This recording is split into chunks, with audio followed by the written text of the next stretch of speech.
सुदूर एक गांव में मोहन नाम का पहलवान रहता था, जिसके पास 5 भैंस थी।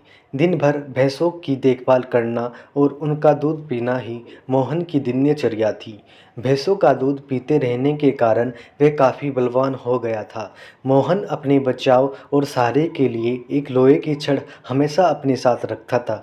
इसी कारण कोई भी मोहन को एक बार देख लेता तो उसकी हष्ट-पुष्ट काया व शक्तिशाली शरीर को देखकर डर जाया करता था। मोहन का पूरी दुनिया में कोई नहीं था, तो उम्र बढ़ने के साथ उसे अपनी शादी की चिंता सताने लगी थी। इसलिए वह अक्सर लोगों से पूछा करता था कि उसकी शादी कहाँ और किससे होगी। लोग उसे देखकर डर जाते व उसके सवाल का जवाब ना दे पाते थे। इस पर मोहन उनके साथ मारपीट किया करता था, जिसके चलते लोगों ने उस रास्ते से ही गुजरना बंद कर दिया था। एक बार किसी दूसरे गांव का एक ब्राह्मण और एक हमाम किसी विवाह समारोह में शामिल होने जा रहे थे। रास्ते में उन्हें मोहन मिल गया। मोहन ने ब्राह्मण को देखा तो उसने दोनों को अपने पास बुलाते हुए कहा कि आप तो मुझे ज्ञानी नज़र आते हो, बताइए मेरी शादी कब और कहाँ होगी। इस तरह पहलवान का सवाल सुनकर दोनों ठिठक गए। हमाम काफ़ी चतुर था। उसने सोचा कि अगर हम इससे बहस करेंगे तो इसके बल के आगे हमारा कोई मुकाबला नहीं। हमाम को एक तरकीब सूझी और उसमें दूर एक ताड़ के पेड़ की ओर उंगली से इशारा करते हुए कहा कि आपकी शादी वहीं होगी।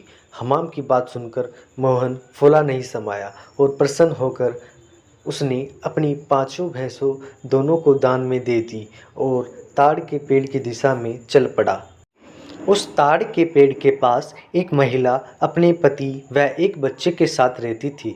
उसका पति बड़ा ही धूर्त और आलसी किस्म का शख्स था और उसे बात बात पर झूठ बोलने की आदत थी। इस वजह से वह महिला अपने पति से बेहद परेशान रहती थी। काफ़ी दूर तक पैदल चलने के बाद जब मोहन ताड़ के पेड़ के पास पहुंचा तो वह औरत घर के बाहर निकली। घर के आंगन में प्रवेश करते हुए मोहन लड़खड़ाकर गिर पड़ा और उसका एक हाथ औरत के गाल पर तमाचे की तरह लग गया। औरत को लगा कि पहलवान जरूर उसके पति को जानता होगा। अपने एक हाथ से गाल मलते हुए औरत ने पहलवान को अतिथि कक्ष में बैठने के लिए कहा और उसे जलपान कराने लगी। इतने में औरत का पति वहां पहुंच गया। एक पराये मर्द के साथ अपनी पत्नी को देखकर वह गुस्से से मोहन की ओर इशारा कर पत्नी से पूछने लगा कि ये शख्स कौन है। औरत ने डरते हुए कहा कि उसे लगा कि वह परिचित है, इसलिए उसने उसे भीतर आने दिया। अपनी पत्नी की बात सुनकर वह शख्स और भी क्रोधित हो गया और लड़ने के लिए मोहन की ओर झपका। शख्स को रोकने के लिए मोहन ने अपनी लोहे की छड़ उसके सिर पर रख दी, जिससे वह आदमी वहीं मर गया। यह सब दृश्य देखकर उसकी पत्नी रोने लगी। माहौल को देखकर पहलवान वहां से जाने लगा तो उस औरत ने मोहन को रोक लिया और कहने लगी कि उसके पति के अलावा घर में कमाने वाला कोई नहीं था और उनकी मृत्यु के बाद अब तुम्हें हमारे साथ रहना ही होगा।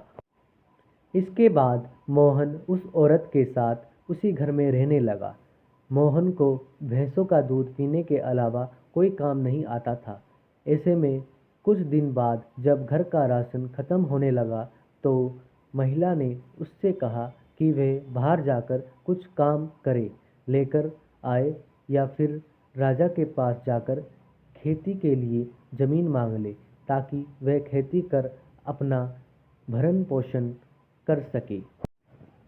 महिला की बात सुनकर पहलवान अपने लोहे की छड़ उठाए राजमहल की ओर चल पड़ा। राजमहल के पास पहुंचने पर सभी द्वारपाल और सैनिक मोहन की काया देखकर डर से कांपने लगे और तुरंत राजा तक सूचना पहुंचाई कि कोई बलवान हाथ में लोहे की छड़ लिए महल की ओर बढ़ता चला आ रहा है। सूचना पाकर राजा ने तुरंत अपने मुंशी को बुलाया और उसे तत्काल पहलवान के पास जाकर आने का कारण पूछने को कहा।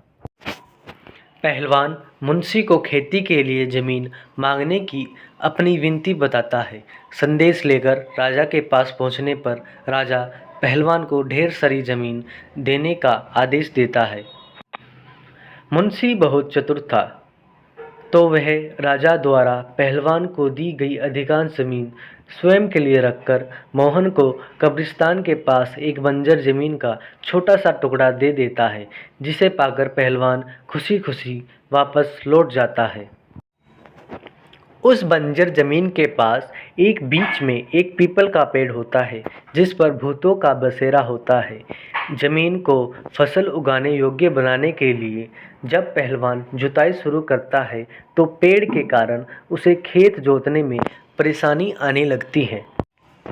मोहन उस पेड़ को उखाड़ने की ठान लेता है और अपनी लोहे की छड़ से उस पर प्रहार करता है, जिससे करीब 150 भूत पेड़ के नीचे गिर जाते हैं और गुस्से से पहलवान की ओर लड़ने के लिए दौड़ते हैं।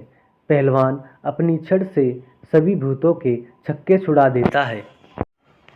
पहलवान से जीतना असंभव जानकर भूत मोहन के सामने पेड़ ना काटने की गुजारिश करने लगे।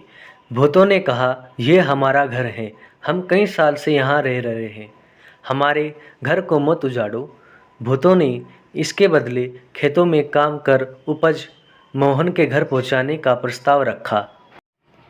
मोहन को भूतों पर दया आ जाती है और वह उनका प्रस्ताव स्वीकार कर घर चला जाता है, जिसके बाद से भूत समय समय पर पहलवान के घर हर फसल पहुंचाने लगे। एक बार उन भूतों का गुरु उनसे मिलने आता है। सभी भूतों को दुबला पतला व कमज़ोर देखकर वह उनकी दुर्दशा का कारण पूछता है।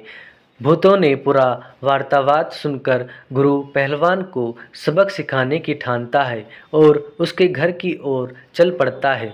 भूतों का गुरु एक बिल्ली का रूप धारण कर पहलवान पर हमला करने की योजना बनाता है।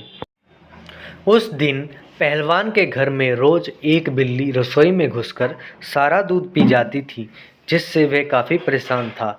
उस दिन पहलवान भी उस बिल्ली को सबक सिखाने के लिए दरवाजे के पीछे छिपकर बिल्ली का इंतजार कर रहा होता है।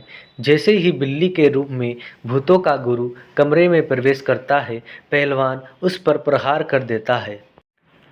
पहलवान के प्रहार से भूतों के गुरु की कई हड्डियां टूट जाती है और वह अपने असली रूप में आकर अपनी जान बख्शने का निवेदन करने लगता है।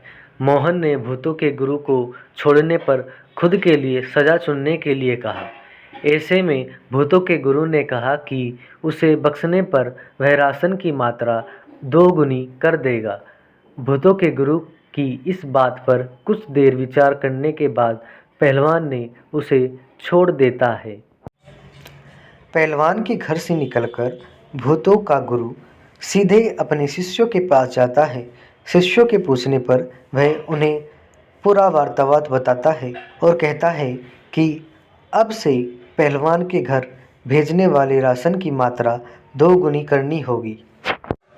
इस कहानी से हमें ये शिक्षा मिलती है कि अगर आपका भाग्य बलवान हो तो विपत्तियां भी अवसर में बदल सकती हैं। धन्यवाद। अगर आपको मेरी वीडियो अच्छी लगी तो please like, comment and subscribe करना मत भूलना।